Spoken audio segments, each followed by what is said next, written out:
झारखंडमधील दारू घोटाळ्यात एकनाथ शिंदे पिता पुत्राच्या निकटवर्ती आला अटक. संजय राऊतांच्या दाव्याने खळबळ. ठाकरेंच्या शिवसेनेचे खासदार संजय राऊत यांनी आजच्या पत्रकार परिषदेमध्ये उपमुख्यमंत्री एकनाथ शिंदे आणि शिंदे गटाचे खासदार श्रीकांत शिंदे यांच्यावर अतिशय गंभीर आरोप केले आहेत. राज्यात 800 कोटींचा रुग्णवाहिका घोटाळा झाला. यासाठी 600 कोटींनी टेंडर वाढवल्याचा दावा राऊतांनी केला. हे घोटाळ्याचे पैसे श्रीकांत शिंदे मेडिकल फाउंडेशनला वळवल्याचा आरोप राऊतांनी केला आहे. या प्रकरणात झारखंडच्या पथकानं अमित साळुंखे नावाच्या व्यक्तीला अटक केली आहे. या प्रकरणाचे धागेदोरे मंत्रिमंडळापर्यंत पोहोचल्याचा आरोप संजय राऊत यांनी केला आहे. झारखंडमधील मद्य घोटाळा प्रकरणी अमित साळुंखे नावाच्या व्यक्तीला अटक करण्यात आली आहे. झारखंडमधील SCBकडून अमित साळुंखेला अटक करण्यात आली आहे. अमित साळुंखे सुमित फॅसिलिटी कंपनीचा संचालक असून महाराष्ट्रात सुमित फॅसिलिटी कंपनीला 108 नंबरच्या ॲम्ब्युलन्स चालवण्याचे कंत्राट देण्यात आले. तसेच अमित साळुंखे खासदार श्रीकांत शिंदे मेडिकल फाउंडेशनचा असल्याचा धक्कादायक आरोप ठाकरे गटाचे खासदार संजय राऊत यांनी केला आहे. दरम्यान राष्ट्रवादी काँग्रेस शरद पवार गटाचे आमदार जितेंद्र आव्हाड यांनी देखील अमित साळुंखेच्या अटकेबाबत सोशल मीडियावर पोस्ट केली. उपमुख्यमंत्री एकनाथ शिंदे, शिंदे गटाचे खासदार श्रीकांत शिंदे यांच्या अतिशय जवळच्या व्यक्ती असलेल्या सुमित साळुंखेला अटक करण्यात आली आहे. झारखंडचं SCBचं पथक त्यांना महाराष्ट्रात येऊन अटक करून घेऊन गेले असं संजय राऊत यांनी म्हटलेलं आहे. अमित साळुंखे हे श्रीकांत शिंदे मेडिकल फाउंडेशनचा आहे. हे सगळे पैसे श्रीकांत शिंदे फाउंडेशनकडे वळवले आणि हे प्रकरणच अतिशय गंभीर आहे.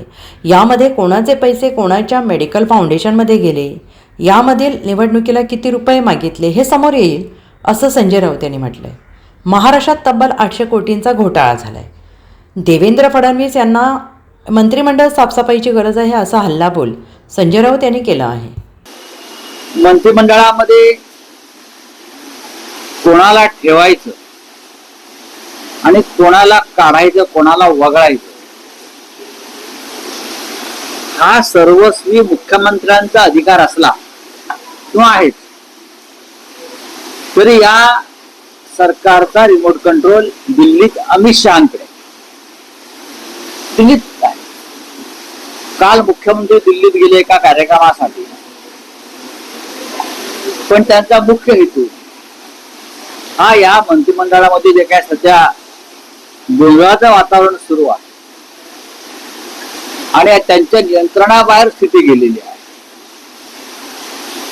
त्या संदर्भात मार्ग काढण्यासाठी ते काल. मी गेल्या काही दिवसापासून सांगतो की या मंत्रिमंडळातले 4 मंत्री जाणार आहेत.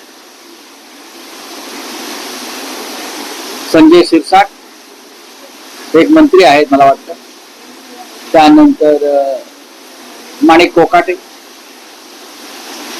योगेश कदम यांचं नाव त्यात जोडलं गेलेलं आहे. बाकीची नावं समोर येत आहेत, पण 4 वरून संपूर्ण मंत्रिमंडळाची सफाई करून एक वेगळ्या चेहऱ्याचं मंत्रिमंडळ आणावं अशी चर्चा दिल्लीत आणि मुख्यमंत्र्यांच्या वर्तुळात सुरू आहे. संजय राठोड यांना सुद्धा जावं लागलं. भ्रष्टाचार, शेतकऱ्यांच्या विरोधी वक्तव्य, लेडीज बार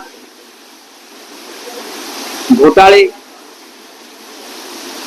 पैशाच्या उघड्या बागा घेऊन बसणं, याच्यामुळे बिघडलेली प्रतिमा हे आता ओझं देवेंद्र फडणवीस यांच्या कल्पनेपलीकडे गेले. ते ओझं त्यांना आता पेलवत नाही, पण ते फेकताही येत नाही. खरं म्हणजे ज्यांचं 137चं संख्याबळ आहे त्यांना अशा प्रकारे ओझ्यानं वाकून जायची गरज नाही, तरी ते वाकलेले आहे आणि ते त्यांचं काम करतायत. जसं काल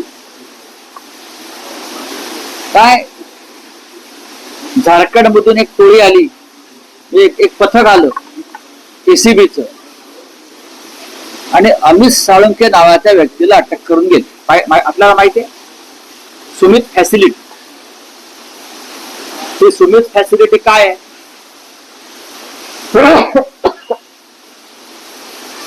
800 कोटीचा अँब्युलन्स घोटाळा जो महाराष्ट्रात झाला, 100 कोटीचा अँब्युलन्सचं टेंडर 800 कोटीला गेलं.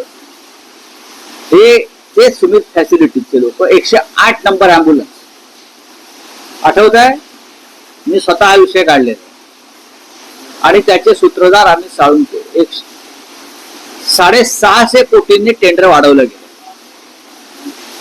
पुढे तुम्हाला अँब्युलन्स दिसतात, हा सगळ्यात मोठा घोटाळा वैद्यकीय क्षेत्र. 800 कोटी. हे जे आम्ही साळुंखे आहेत ते श्रीकांत शिंदे मेडिकल फाउंडेशन जे आहे त्याचा कणा आहे, आर्थिक कणा. मोठ्या प्रमाणात हे सगळे पैसे हे शिंदेकडे वळवले आणि श्रीकांत शिंदे मेडिकल फाउंडेशनकडे वळवले. याची चौकशी आता मी करायला सांगणार. झारखंड मधल्या मध्य घोटाळ्यातून काल एक पथक इथे आलं आणि या सुमित फॅसिलिटीजच्या अमित साळुंखेला अटक केली. हा एकनाथ शिंदे आणि श्रीकांत शिंदे यांचा अत्यंत जवळचा माणूस आहे. ही अटक सहज झालेली नाही. सरकारला या पैशाला कुठे पाय फुटलेत, कोणाच्या खात्यात गेलेत, प्रत्यक्ष अप्रत्यक्ष ते शोधायचं आहे आणि हे धागेदोरे महाराष्ट्राच्या मंत्रिमंडळापर्यंत येत आहेत. हे असे अनेक प्रकार आहेत. हे प्रकरण सोपं नाहीये. झारखंडमधून एक पथक आलं आणि एकनाथ शिंदेच्या अत्यंत जवळच्या म्हणजे त्यांच्या बाळराजांच्या अत्यंत गळ्यातल्या टाईट असलेल्या व्यक्तीला अटक करून घेऊन गेले. हे प्रकरण आता ईडीकडे जाईल. Bureau report, SBN Marathi, Mumbai.